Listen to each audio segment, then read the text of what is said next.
Your Chapter 4 assignment is on the theoretical perspectives of abnormal psychology. So basically, a perspective is also sometimes called a school of thought. These are the different theories that were developed through the history of modern psychology that help really explain why different theorists believe people behave as they do. So in abnormal psychology, we apply this to why people behave abnormally in certain ways, why people develop psychological disorders, why some do, why some don't. So these theoretical perspectives are really just different theories about why people develop psychological conditions. Some of them are more popular today.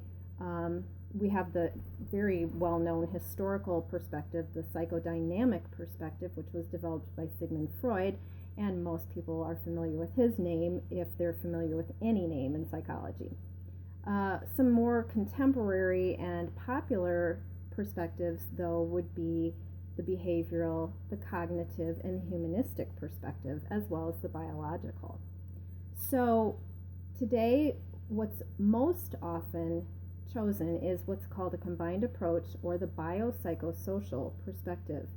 That particular theory is a combination of biological factors that would include things like genetics, family, inheritance as far as genes go, and also psychological factors that may have influenced and affected a person throughout their lifetime. And then the last part of the biopsychosocial perspective is the social influence. That is everything in your environment, from the people to the literal place that you may have been raised or lived. Socioeconomic factors play into that. So anyway, the combined approach today, the biopsychosocial perspective, is the most commonly used theory as far as understanding the development, and then also the treatment, practicing treatment that